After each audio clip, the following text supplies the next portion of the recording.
భారత రాష్ట్ర సమితి పాతికేళ్ల పండుగకు అంతా సిద్ధమైంది. ఉద్యమాల ఖిలా ఓరుగల్లులోని ఎల్కతుర్తిలో ఇవాళ జరిగే సభకు భారీ ఎత్తున ఏర్పాట్లు జరుగుతున్నాయి. ఇంకా కొన్ని గంటల్లోనే సభ జరగబోతోంది గనక ముఖ్య నాయకులు దగ్గరుండి పర్యవేక్షిస్తున్నారు. దాదాపు 10 లక్షల మంది వస్తారని అంచనా వేస్తున్న ఈ సభ బీఆర్ఎస్ చరిత్రలో మైలురాయిగా నిలుస్తుందని భావిస్తున్నారు. కొంతకాలంగా స్తబ్దుగా ఉన్న గులాబీ పార్టీ రజతోత్సవం సంబరాల నేపథ్యంలో క్యాడర్లో కొత్త జోష్ కనిపిస్తోంది. 2001 ఏప్రిల్ 27న ఆవిర్భవించిన తెలంగాణ రాష్ట్ర సమితి ప్రస్తుతం భారత రాష్ట్ర సమితిగా కొనసాగుతోంది. 25వ వసంతంలోకి అడుగుపెడుతున్న నేపథ్యంలో వరంగల్ జిల్లా ఎల్కతుర్తిలో భారీ బహిరంగ సభ ఏర్పాటు చేసింది బీఆర్ఎస్. పార్టీ అధినేత మాజీ సీఎం కేసీఆర్ శ్రేణులకు దిశానిర్దేశం చేయడంతో పాటు భవిష్యత్ కార్యాచరణ కూడా ప్రకటించనున్న నేపథ్యంలో సర్వత్రా ఆసక్తి నెలకొంది. రాష్ట్ర వ్యాప్తంగా శ్రేణులు భారీగా తరలేందుకు సిద్ధమవుతున్నారు.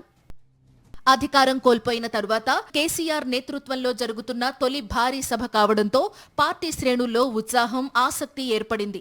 154 ఎకరాల్లో సభా వేదికను ఏర్పాటు చేశారు. పార్టీ అధినేత ఆదేశాల మేరకు ఉమ్మడి మెదక్, కరీంనగర్, వరంగల్ జిల్లాలకు జంక్షన్ గా ఉన్న ఎల్కతుర్తిని సభ నిర్వహణకు ఎంపిక చేసి జన సమీకరణపై ఫోకస్ పెట్టారు. పార్కింగ్ ఏర్పాట్లతో పాటు సభా వేదికను అందంగా ముస్తాబు చేశారు. పార్టీ సిల్వర్ జూబ్లీ వేడుకలకు దాదాపు 10 లక్షల మందిని తరలించేందుకు గులాబీ నేతలు ప్లాన్ చేశారు. రాష్ట్రం నలుమూలల నుంచి జనాలను తరలించేందుకు ఆర్టీసీ నుంచి 3,000కు పైగా బస్సుల్ని తీసుకువస్తున్నారు. వాటితో పాటు ప్రైవేట్ బస్సులు, కార్లు తదితర వాహనాలన్నీ కలిపి 20,000కు పైగా వెహికల్స్ వస్తాయని అంచనా వేస్తున్నారు. సభ పార్కింగ్ కోసం 1,213 ఎకరాలను సేకరించారు. అందులో సుమారు 154 ఎకరాల్లో సభ జరుగుతుంది. 500 మంది ముఖ్య నేతలు కూర్చునేలా బాహుబలి వేదికను ఏర్పాటు చేశారు. మిగతా 1000 ఎకరాలను పార్కింగ్, భోజనాల కోసం కేటాయించారు. ఇందుకోసం 2,000 మంది వాలంటీర్లకు శిక్షణ ఇచ్చారు. విద్యుత్ కోసం 200 జనరేటర్లు పెడుతున్నట్లు పార్టీ నేతలు తెలిపారు.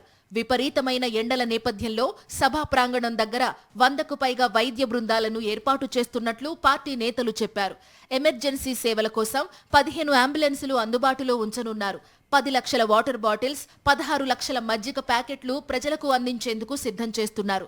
సభ కోసం దాదాపు అన్ని ఏర్పాట్లు పూర్తి కాగా పార్టీ నేతలు జన సమీకరణపై ఫోకస్ పెట్టారు. జిల్లాలు, నియోజకవర్గాల వారీగా పార్టీ ఇన్ఛార్జీలను నియమించి కార్యకర్తలతో సమావేశాలు కూడా నిర్వహించారు. ఇప్పటికే దూర ప్రాంతాల నుంచి ఎడ్ల బండ్లు, పాదయాత్రలతో పార్టీ కార్యకర్తలు ఎల్కతుర్తి సభా ప్రాంగణానికి బయలుదేరారు.